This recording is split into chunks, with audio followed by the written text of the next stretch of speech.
Round the world in 80 days.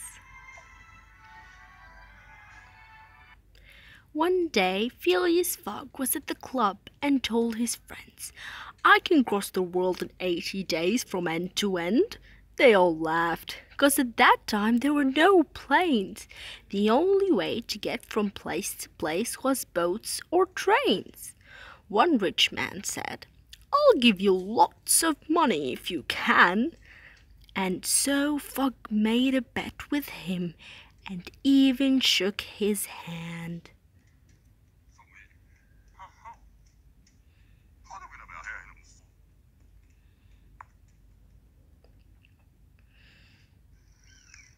Phileas Fogg immediately went off upon his trip, and with his good friend Passepartout he got upon a ship.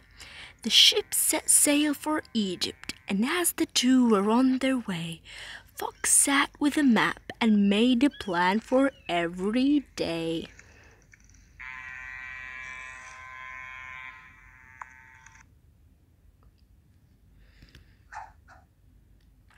In Egypt, they saw pyramids and the famous Sphinx, the statue with a smile so slight you don't know what it thinks.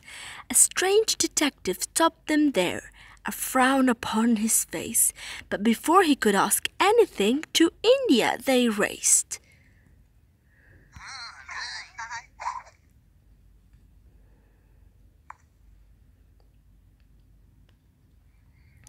In India, they found a giant market in the street, with many new things for them to see, smell, and eat.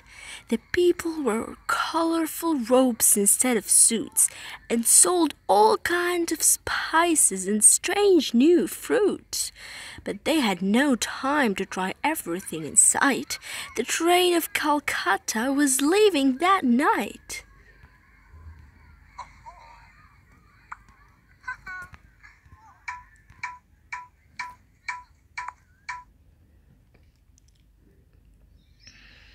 The train to Calcutta.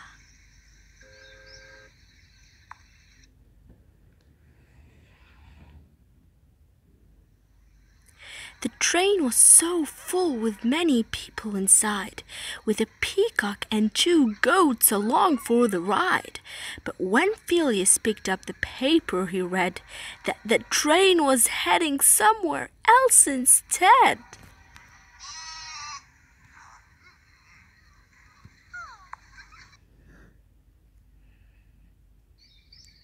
As into the hot Indian jungle they went, they saw a lovely girl on a big elephant.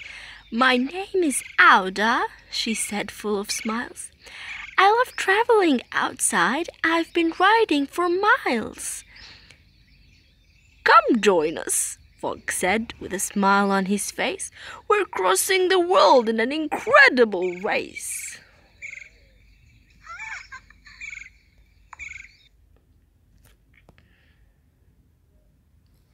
And so Auda went to China with Fogg and Passepartout, and Auda said to Fogg, "I really like you." Fogg fell in love with her too, and so he told his lady friend, "Let's go on with our journey and get married in the end."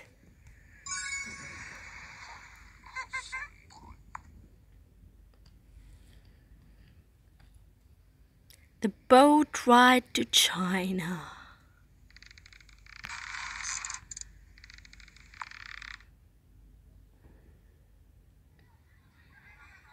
In China, the first thing they could see was the Great Wall. The wall went on for miles and miles and was so very tall. When suddenly they realized it was almost too late. In the giant crowd of people, they had lost Passepartout, their mate.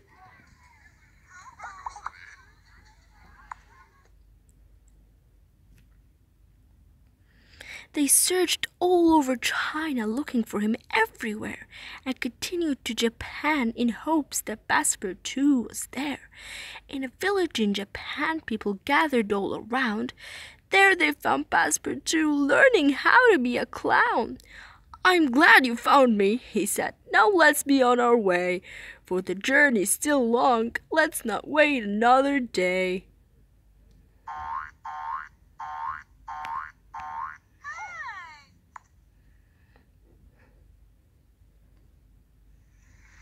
Once again they rushed to a ship, all three, this time to America, way across the blue sea.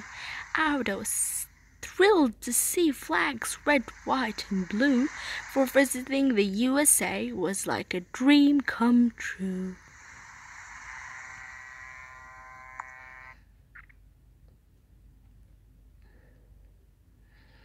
New York was hustle bustle, many people walking by, and buildings that were so tall they could almost scrap the sky. But our three travelers had no time to look around just yet. By Sunday they must be in London or they'd lose the bet.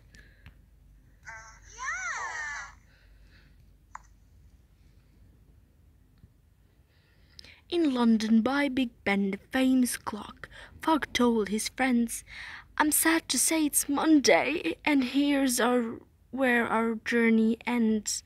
I may have lost the bet because we got here just too late, but I found a better prize, Auda, my soulmate." Then Passepartout said, "Fogg, you're wrong. Just read the morning news. The paper says it's only Sunday. Fogg, you didn't lose."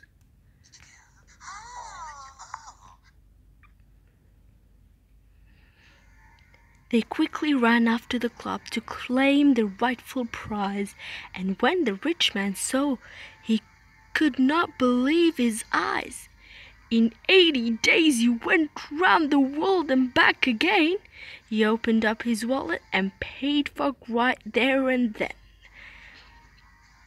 The world is round, and that's why the rich man had to pay, 'cause when you go round the world, you gain an extra day.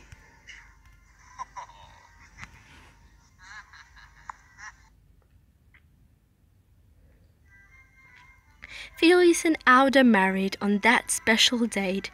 Their new friends from around the world were there to celebrate. Their joy was endless as they danced all night at the wedding ball. For more than money, they had won love, the greatest prize of all.